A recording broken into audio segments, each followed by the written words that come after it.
If you had $200 million on the table right now, would you even know where the real risk is? The question wasn't spoken aloud. Not yet. But it lingered in the private dining room like a quiet challenge, one no one realized had already been answered. The restaurant sat 40 floors above Manhattan, wrapped in glass and gold.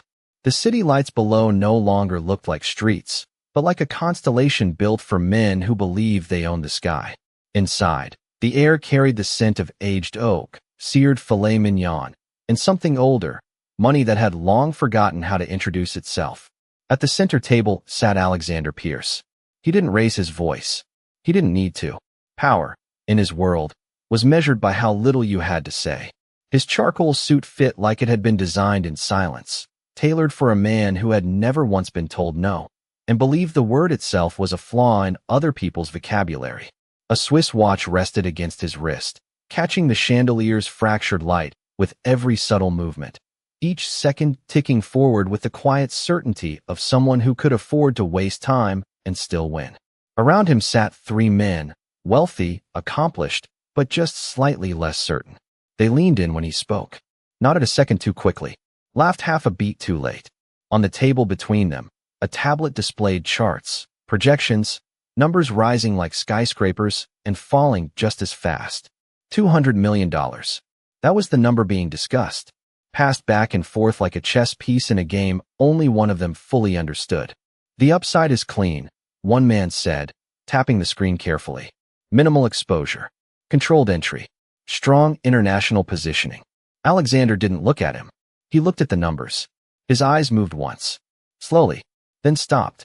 Minimal exposure. He repeated, as if testing the words for flaws.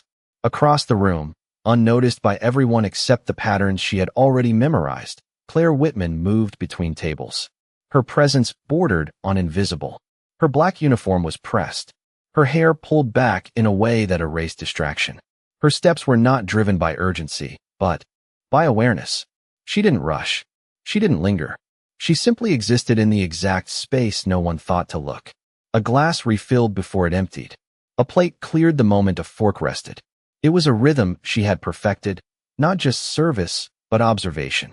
She passed behind Alexander's table once. Then again, her gaze never rising, her attention never leaving. The tablet's glow reflected faintly in a wine glass. Numbers. Percentages. A timeline stretched across quarters. Something didn't align. Not loudly. Not obviously. Just a slight imbalance. Like a note in a melody that didn't belong, but had never been questioned because of who was playing it. She said nothing. She kept moving. At the table, the conversation sharpened. We enter at 6%. Another man added, more confident now. That caps downside while giving us full leverage if the market turns. Alexander leaned back slightly, fingers steepled, expression unreadable. Silence stretched. Not uncomfortable. Intentional. He let it sit long enough for doubt to surface. Then long enough for it to become visible. Then he smiled. Not warmth. Calculation. 6% assumes the model holds, he said. Models are optimistic. A ripple of agreement followed. Glasses lifted. Wine touched lips. No one challenged him. No one ever did. Claire approached again, placing a fresh glass beside his right hand. He didn't look at her. He didn't need to. To him, she was part of the system, like the table, the chair, the air conditioning that kept the room at exactly 72 degrees. Functional. Replaceable. Invisible. But as she set the glass down, her eyes flickered, just once, toward the tablet. That same imbalance. That same quiet error no one had named. She stepped back, disappearing into the space that erased her. And then Alexander spoke again. His tone shifted. Lighter now. Almost playful. He glanced in her direction, not at her, but toward the idea of her. Tell me something, he said, just loud enough to draw attention without disturbing the room. If you had $200 million, what would you do with it? The men chuckled softly. A joke. Of course it was. A harmless contrast. The billionaire and the waitress. The world and the one serving it. Claire paused. Just for a second. Long enough for the question to land. Long enough for the room, without realizing it, to begin waiting. And in that pause, something shifted. Not in volume. Not in movement. In weight. Because the most dangerous moment in any room is the one right before someone unexpected decides to answer. Claire did not answer immediately, and in that fraction of a second, the room revealed itself more clearly than any number on the screen ever could. One man smirked into his glass, already amused by the silence he expected to follow, while another leaned back with arms crossed, anticipating the polite deflection, the safe apology, the quiet retreat back into invisibility. Alexander Pierce watched her differently, not because he expected anything more, but because he expected exactly what the world had always given him. Confirmation that power was obvious, that intelligence announced itself, that hierarchy was natural and rarely mistaken. Claire's hand rested lightly against the edge of the table, steady and unmoving, as if the question had not been directed at her, but at something deeper, something she had spent years learning not to reveal. She could feel the weight of the room shift, subtle but undeniable, like a door opening just enough to let the cold in. $200 million echoed in her mind, not as a sum, but as a structure, layered with assumptions, risk, and belief. Her eyes flickered once more to the tablet, to the graph that climbed too smoothly, to projections that trusted stability where volatility had already begun to form. It was small, quiet, the kind of mistake that did not shout, only waited. "I would not invest it," she said, her voice calm, level, completely unhurried, not rising to meet the room, not asking for permission to exist within it, but simply arriving. The smirk at the table faltered slightly. One man let out a short breath, half laugh, half disbelief. "Not invest it," he repeated, testing the weight of the words. Claire did not look at him. Her gaze remained steady, not on Alexander, not on the table, but somewhere beyond it, where logic lived separate from the people who believed they controlled it. "Not like that," she added quietly. The words settled. Alexander's fingers, still steepled, lowered by an inch. Not a reaction, not yet, but a shift. "Explain," he said. One word. No humor. No performance. Claire did not move forward or retreat. "Your model assumes stability in a market that has already started to fracture," she said. "You are treating early volatility as noise instead of signal." The tablet seemed brighter, as if the numbers themselves were listening. One of the men leaned forward, hand hovering over the screen, scrolling instinctively, searching for the flaw she had named without yet understanding it. "That is a short-term fluctuation," he replied quickly. "The fundamentals are solid." Claire shook her head once, small, precise. "It is not short-term. It is delayed exposure." The room grew quieter, not by command, but because interruption now felt like error. "Your entry point magnifies that delay," she continued. 6% does not cap your downside. It concentrates it. The man frowned, fingers moving faster, pulling up deeper layers of data as confidence thinned into calculation. Alexander did not watch Claire. He watched him. The reaction, the shift. That was where truth lived, not in words, but in what those words forced others to reconsider. "Where?" he asked. Again, one word. Claire's gaze returned briefly to the screen. "Q3, she said. "The model assumes recovery. The indicators do not support that assumption." The man scrolled, stopped, scrolled again.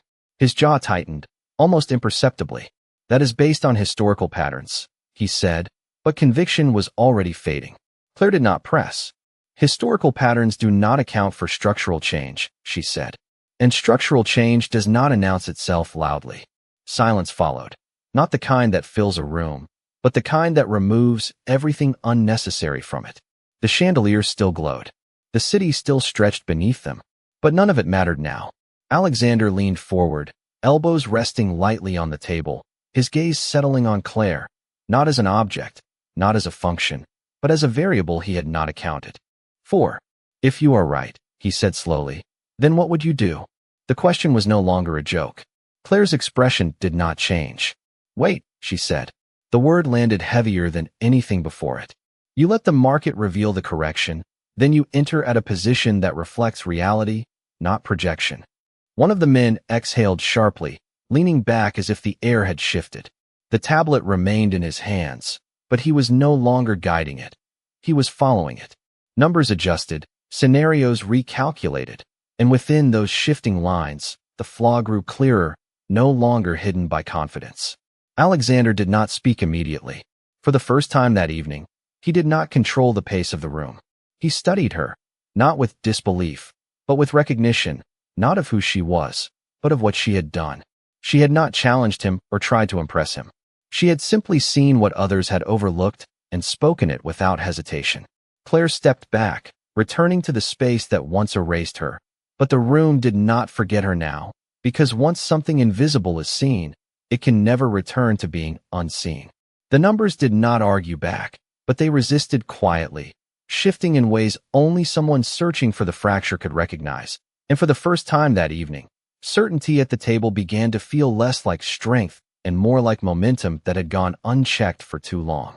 The man holding the tablet adjusted his posture, his thumb hovering over the screen as if reluctant to confirm what he was already beginning to suspect. And when he finally tapped deeper into the projections, the change was subtle but undeniable. A slight dip where stability had been assumed, a deviation smoothed over by belief rather than corrected by analysis. "This does not change the long-term outlook," he said, though the words lacked their earlier precision, as if meant to preserve the structure rather than defend it. Claire did not respond. She did not need to.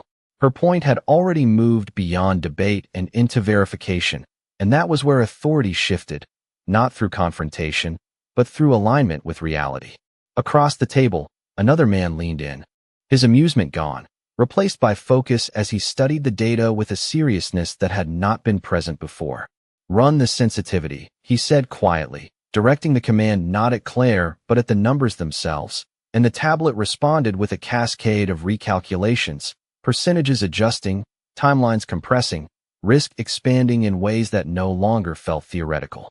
Alexander Pierce watched without interruption, his expression unchanged, but something behind his stillness sharpened, as if the room had shifted from performance to assessment, and he was now measuring not the deal, but the people within it. Claire stepped back slightly, her hands resting at her sides, returning to the posture that had kept her unnoticed for so long. But invisibility no longer held, not after the silence she had filled with clarity. The chandelier above cast the same fractured light. The city still stretched beyond the glass, but the gravity of the table had altered, drawing everything inward toward a truth that had not been invited but could no longer be dismissed. "If we delay entry," the man with the tablet said slowly, "we lose position." Claire's voice returned, calm and even, not correcting but refining. "You lose position if the market behaves the way you expect," she said. "You preserve capital if it behaves the way it already is."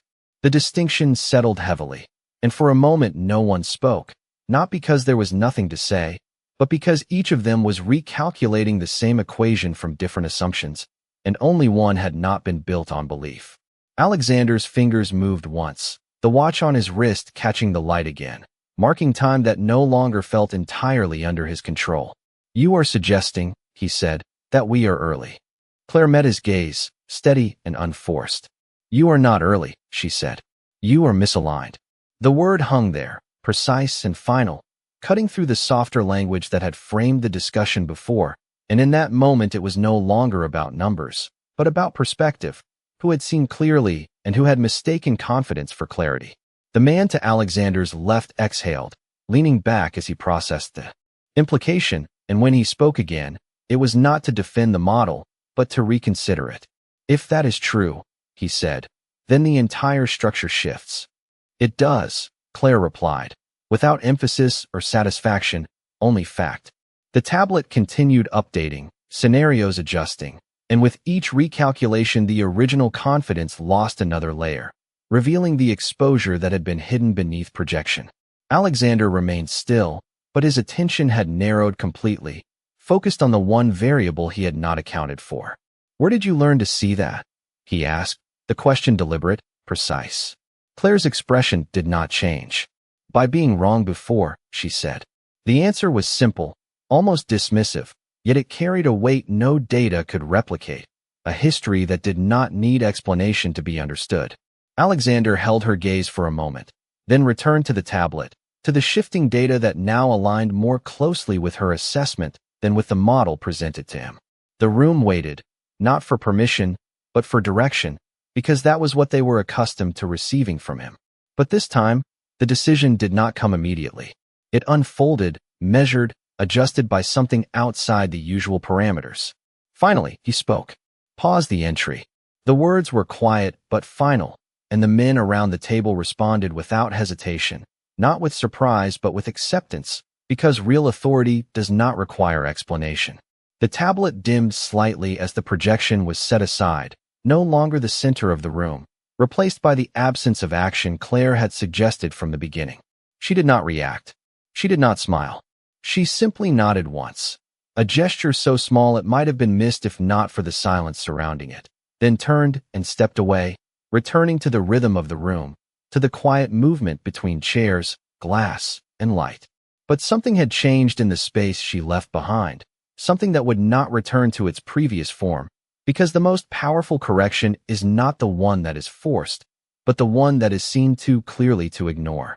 The room did not return to its previous rhythm even as Claire disappeared back into the quiet choreography of service, because once a decision of that weight had been altered, everything else carried a different gravity, and the men at the table felt it in the way they moved, spoke, and allowed silence to settle with meaning rather than comfort. The tablet remained dark for a moment longer than necessary, as if even the technology needed time to recalibrate, and when it finally lit again, it no longer led the conversation but followed it, adjusting itself to a reality that had been overlooked minutes earlier.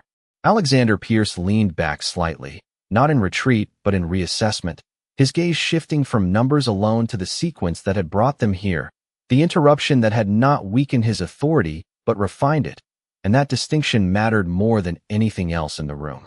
Run alternative entry scenarios, he said, his voice steady, controlled, carrying a different weight that acknowledged the shift without announcing it.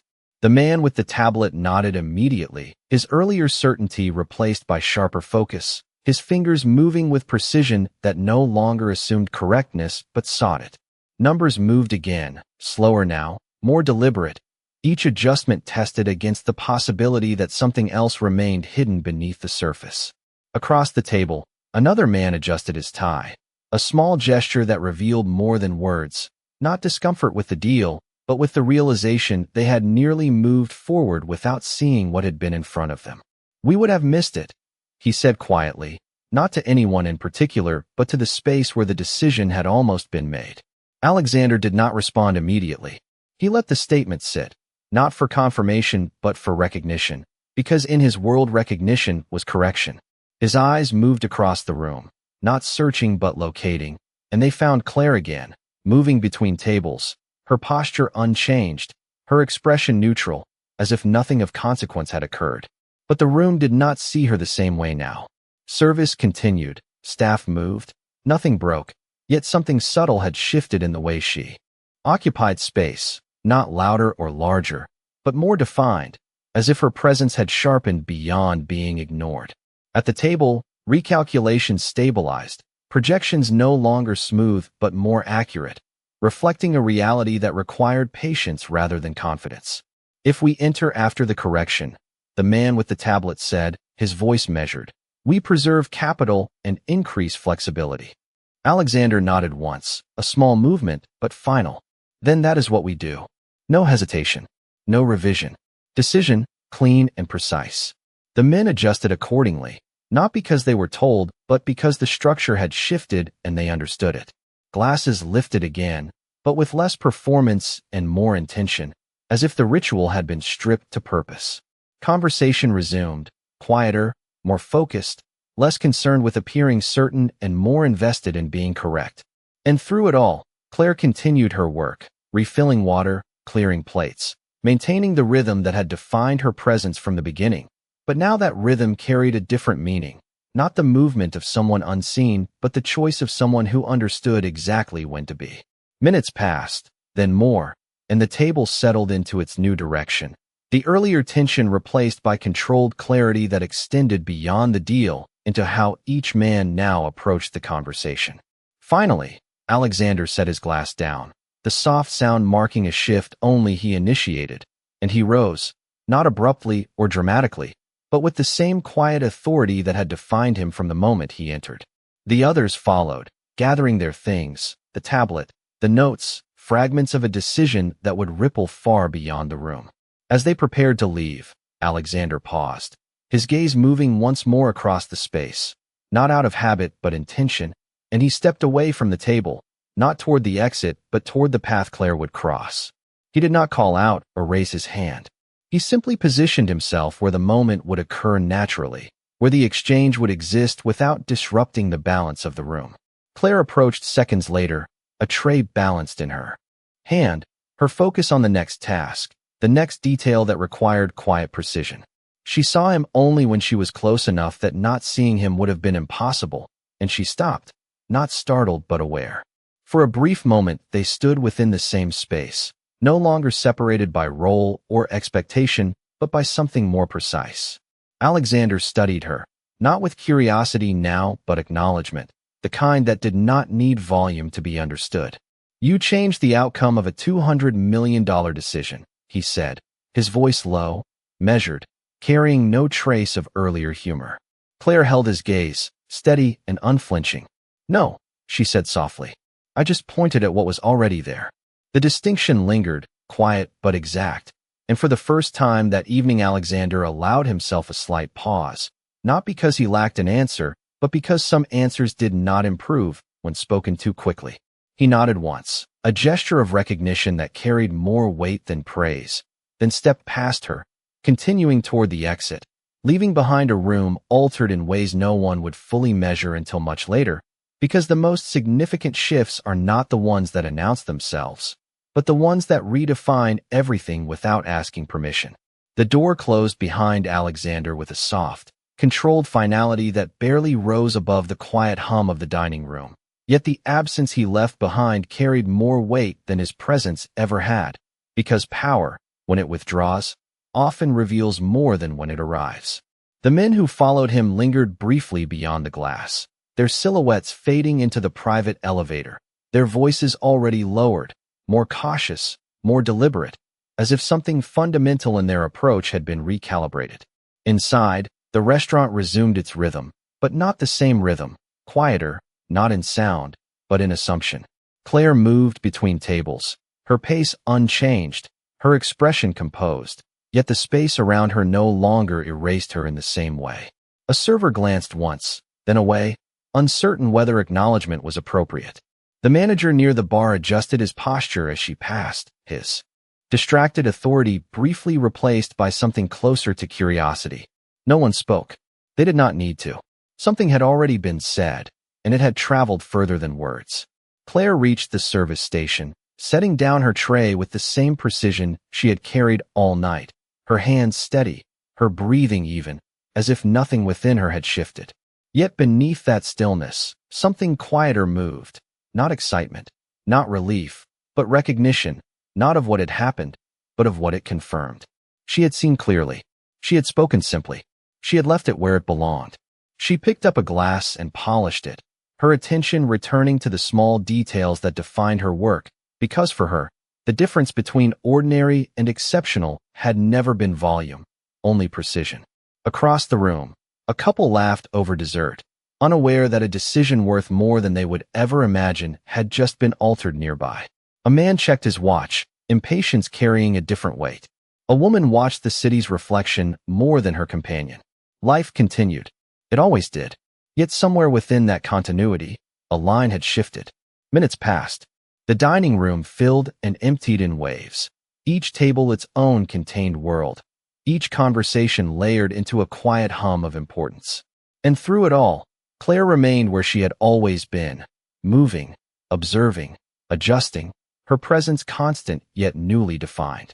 Near the bar, the manager approached at last, measured in step, neutral in expression, though his eyes carried a question he had not yet formed.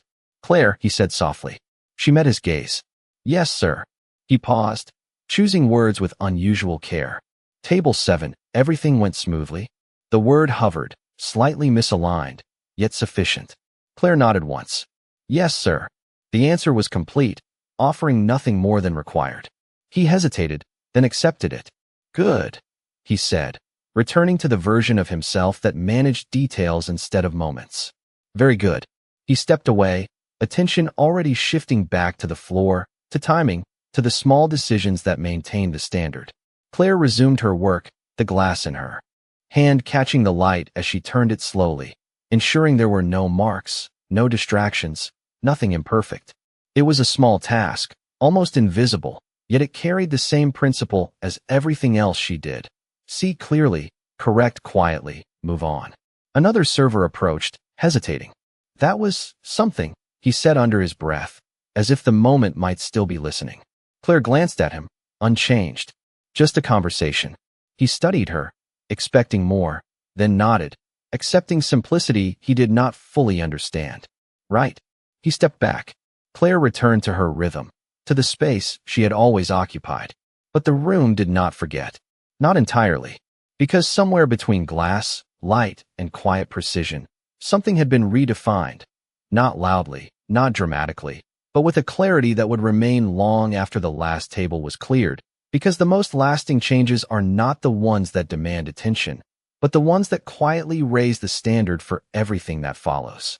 By the time the dinner rush began to thin, the city outside had deepened into a darker shade of gold, reflections on the glass sharper, more defined, as if the night itself had settled into clarity, and inside the restaurant, the same quiet precision continued, though something in the air had shifted into a subtler awareness that did not need acknowledgement to be real. Claire moved through it without pause, her steps steady, her focus unchanged, yet the rhythm of her work carried a difference, not in how she served, but in how the space responded to her presence, as if the room itself had adjusted its understanding of where value could come from. She refilled a glass before it emptied, adjusted a plate by half an inch, caught hesitation in a guest's expression before it became a request, each action small and exact, yet together forming something that could not be dismissed as routine. Near the window, a man in his 50s reviewed documents, brow furrowed, pen tapping lightly in a rhythm of uncertainty, and when Claire approached, he barely looked up. "More water, sir?" she asked, her voice even. He nodded absently, still searching for something unresolved. She poured, her eyes catching the document just long enough to recognize a familiar imbalance, not identical to before, but close enough to echo it. She said nothing and stepped back, yet the pattern lingered, not as a problem to solve, but as a reminder of how often clarity is simply overlooked.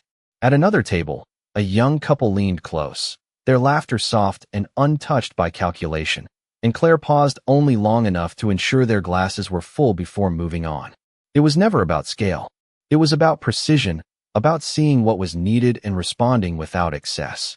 At the service station, the manager watched her again, this time with recognition rather than curiosity, sensing something he had not fully measured before, adjusting his expectations without yet knowing how to define them. "Claire," he said quietly. She turned. "Yes, sir." He hesitated. "If you ever need anything," he said, the sentence incomplete but sincere. She nodded once. "Thank you."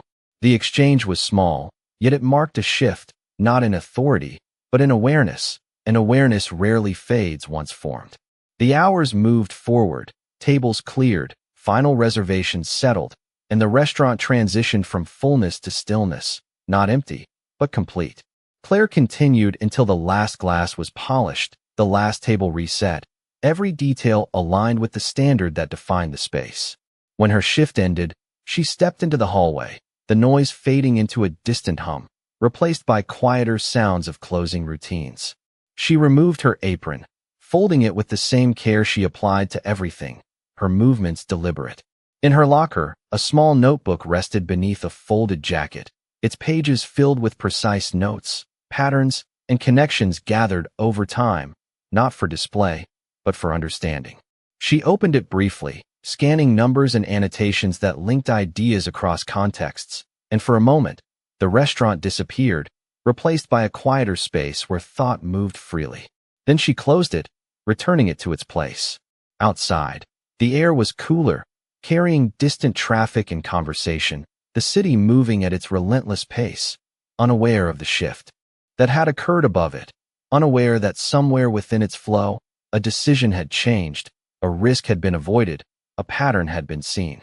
Claire walked without hurry, her path familiar, her mind quiet not from absence of thought, but from recognition already reached. Behind her, 40 floors above, the restaurant lights dimmed, preparing for another night, another series of decisions within its walls, yet the standard had changed, even if no one spoke it aloud. Because the most powerful influence is not the one that demands recognition, but the one that quietly reshapes what everyone else believes is normal. Morning arrived without ceremony, the city already in motion before the sun fully claimed the skyline, light filtering through glass towers and reflecting off surfaces that had seen too many decisions made too quickly.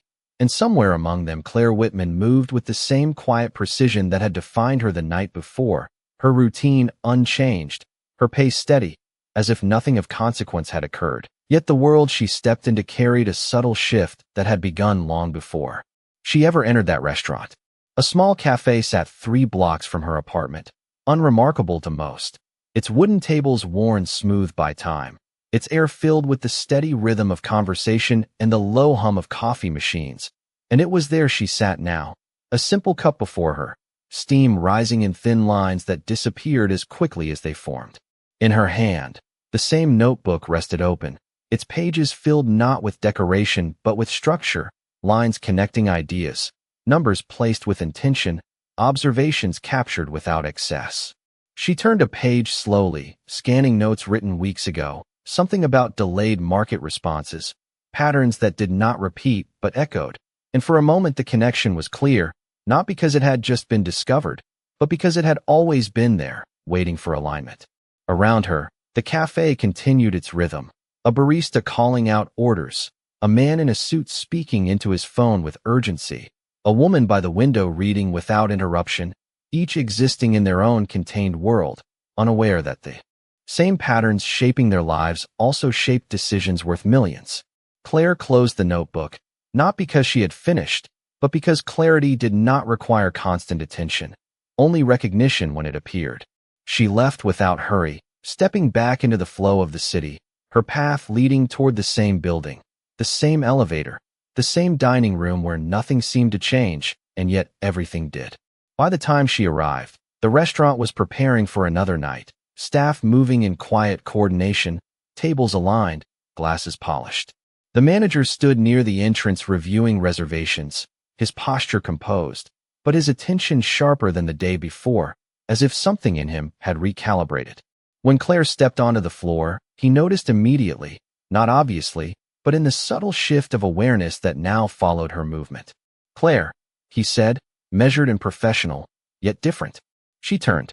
"Yes, sir." He held her gaze a moment longer than usual, as if confirming something not yet articulated. "Private room tonight. 7 o'clock. You will take it." The assignment was not routine.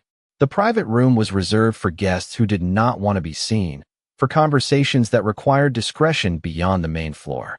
Claire nodded once. Understood. The manager returned to his list, but the decision had already been made out of recognition, and recognition reshaped structure. As the evening unfolded, the restaurant filled again, the same layered conversations, the same controlled environment, the same illusion of predictability, yet beneath it something had shifted, not in appearance, but in expectation. At exactly 7, the private room door opened, the guests arriving without announcement, their presence marked not by volume, but by the way the air adjusted around them. Claire stepped forward, posture composed, attention precise, and as she guided them inside, she recognized one immediately, not by face alone, but by the quiet authority that did not require introduction. Alexander Pierce had returned. He did not acknowledge her at first, his focus on the room, the table, the arrangement of space that reflected control, but when his gaze settled, it did not pass through her as before. It stopped, briefly, intentionally, not as a question or challenge, but as confirmation. He took his seat, the others following, the door closing behind them with soft finality, and the room settled into a silence that was not empty, but waiting.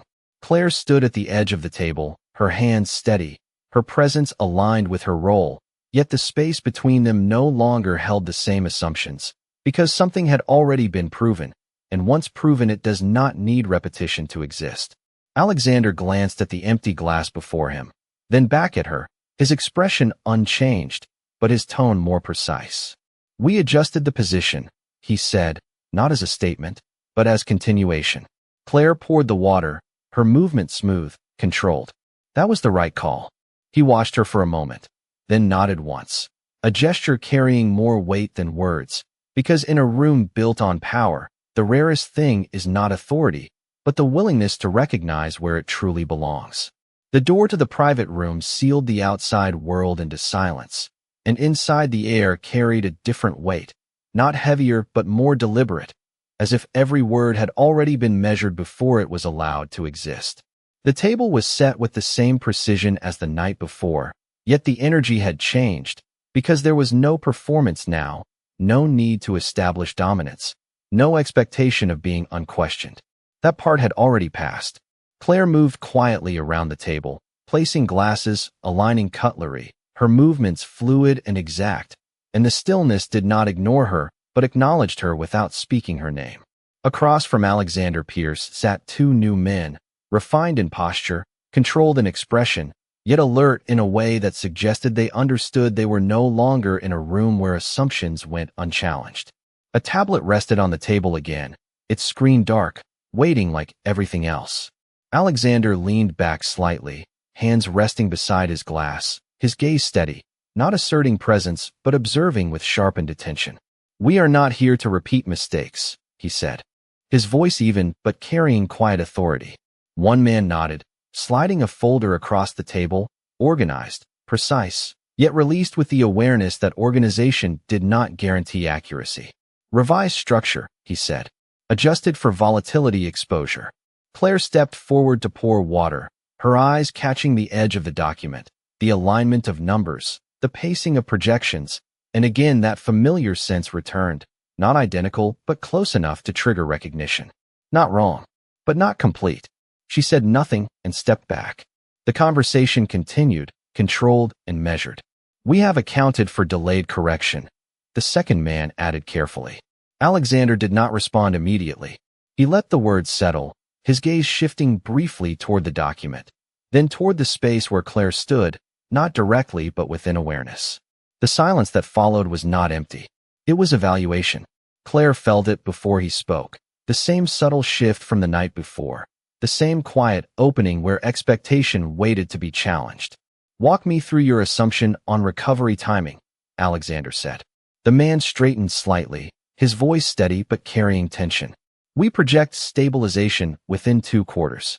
Market absorption followed by gradual correction." Claire's gaze lowered briefly, not to avoid but to observe, the numbers aligning in her mind, the pattern forming, and again something did not sit where it should. Not an error, a gap. She remained still.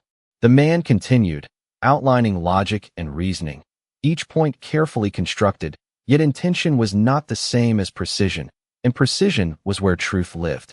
Alexander listened without interruption, his attention absolute. When the explanation ended, silence returned, longer, more defined. "And if stabilization does not occur on that timeline?" he asked. The question was simple, direct. The man hesitated, just briefly. "We have buffers, contingencies." Claire's hand rested lightly against the tray, her breathing even, but the pattern in her mind had already completed itself. The answer was not wrong, but it was not enough. Alexander's gaze lifted then, not to the men, but to her, subtle yet intentional. The room felt it, not as command but invitation. Claire allowed the moment to settle before stepping into it. "The buffer assumes a gradual deviation," she said, her voice calm and steady. The men turned instantly. "If the deviation is structural, not gradual, the buffer becomes exposure." The words landed quietly, but the logic carried weight. One man reached for the tablet, activating it, pulling up projections, testing the assumption, and within seconds the numbers shifted, revealing a risk not fully accounted for. The room grew quieter, not from absence of words, but from the need to recalibrate.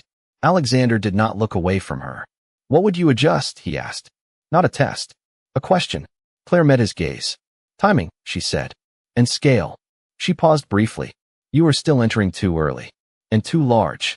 The tablet reflected the adjustment as it was applied, projections narrowing, exposure decreasing, structure aligning with reality.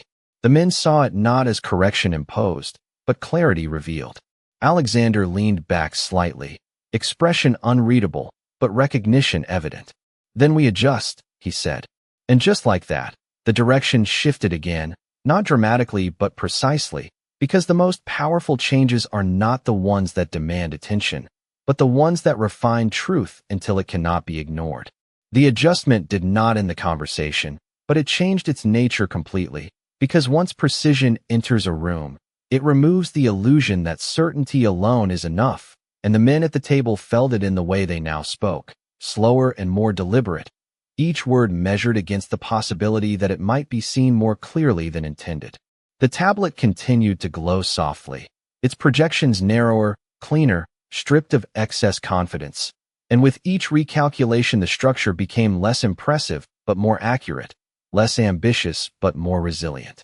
Alexander Pierce watched the numbers settle, his posture relaxed, his expression composed, but his attention had shifted from the deal to the process that reshaped it, because the outcome mattered, but the method mattered more.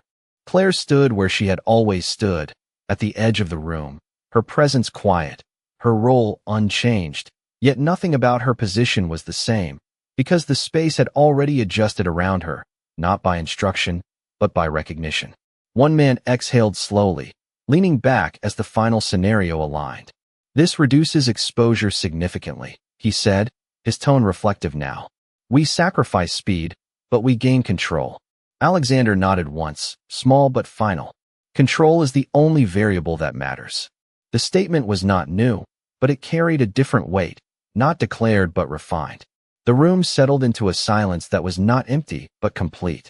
Claire stepped forward to clear a glass, her movement smooth, unobtrusive, and for a moment the simple act carried meaning beyond the conversation, a return to order after correction. As she stepped back, Alexander spoke again, his voice low, measured, directed with intention. "Stay." It was not a command or a request, but something in between. Claire paused, then inclined her head, remaining where she was. The men exchanged brief glances, not questioning, but adjusting, understanding the structure had shifted once more. Alexander rested his hand lightly against the table, his gaze steady. "You see patterns before they are obvious." The words were simple, yet carried weight as acknowledgement. Claire did not respond immediately. "Patterns are not hidden," she said quietly. "They are ignored." The distinction settled into the room with clarity, leaving nothing further to add. One man shifted, his earlier confidence replaced by quiet respect. "You should not be doing this here," he said, gesturing lightly. Claire's expression remained unchanged. "I am exactly where I need to be." The answer was precise, not defensive. Alexander watched her, then spoke again after a brief pause. "If you were not here, we would have moved forward." It was a statement, not a question. Claire nodded once. "Yes." "And we would have been wrong." "Yes." The exchange remained simple, yet complete. The men sat still, their attention no longer on the numbers, but on what had just unfolded, a moment where authority expanded rather than diminished. Alexander adjusted his glass slightly, the reflection catching his watch, marking time that now felt less controlled and more understood. "What is your name?" he asked, the question carrying weight beyond its simplicity. Claire met his gaze. "Claire Whitman." He nodded once, committing it to memory. "Claire." The room remained quiet, the decision complete. Claire stepped back, returning to her role, but the meaning of that role had changed, no longer defined by invisibility, but by choice. Alexander rose, the others following, the meeting ending with precision rather than ceremony. And as he turned toward the door, he paused briefly, not enough to draw attention, but enough to acknowledge what had occurred. Then he left, quietly, deliberately, but not unchanged. Claire remained, the tray in her hand, the room settling back into its purpose, the lights